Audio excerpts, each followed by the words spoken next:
I'm Eric. And I'm Aaron, and you're watching another episode of KSAX TG.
This week, you received Minute to Win It by Zoo Games.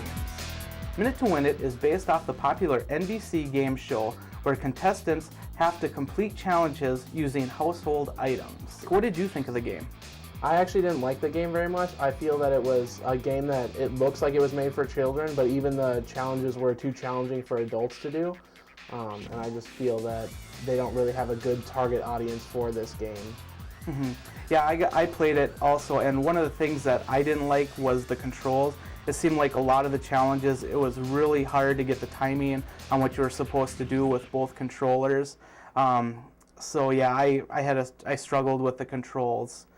One thing though that was kind of neat was that they actually had the character voice of the host of the show, which is Guy Fieri, and his voice is used throughout the game, and that was kind of neat. But as far as graphics go, I think the graphics could have been better, and it seems like it takes a really long time to load things that aren't really that graphically challenged. Yep.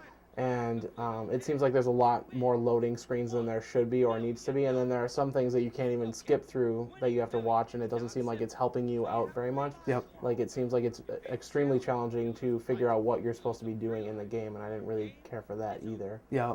I mean, I can see, this would be kind of a fun party game if you have a group of people. When I played it was just myself, and, it wasn't as much fun, but I could see if you have you can play up to 4 players, and, it'd be fun if you had a group playing it, I think. Did you get the chance to play any of the different modes? I played the time trial mode, and I played the regular game mode, and I played the training mode, but it seemed to me that the time trial mode was pretty much just the training mode, only it gave you just the minute, whereas the training mode gave you a minute in it anyways, like as an option, so I didn't really feel that there was a reason to have both sets of mode in there.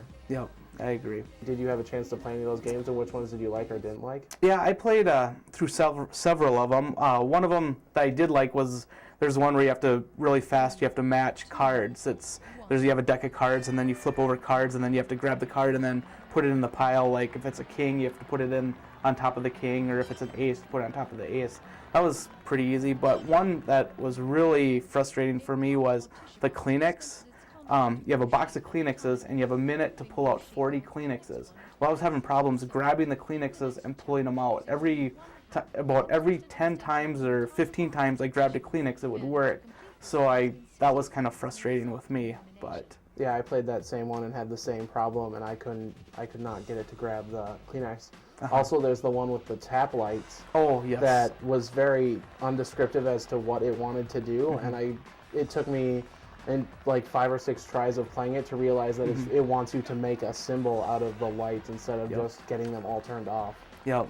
And then another feature of the game is, as you advance, because you're trying to get $1 million, you gain money, and what you can do with the money is you can create different things for your character. Like you can get different shirts and different pants, and you can just customize your character, so you can, it's almost like create a character feature in it.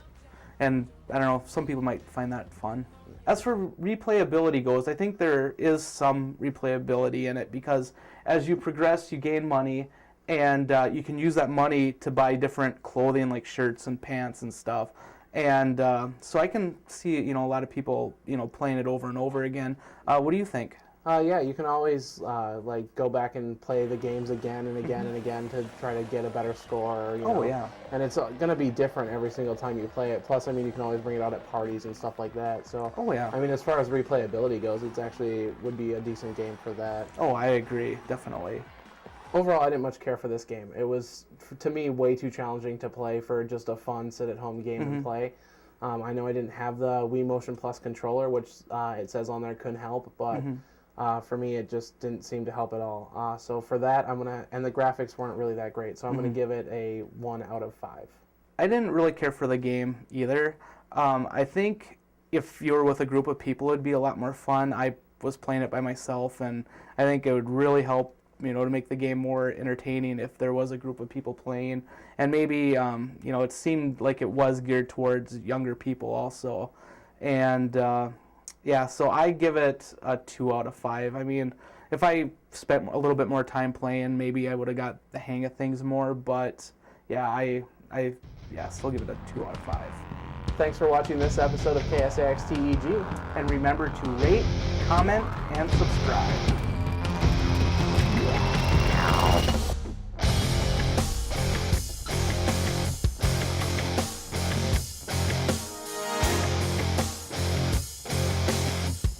The views of this video are not necessarily the views of Current Broadcasting or its affiliate stations. That wasn't that hard, Aaron. I could do it.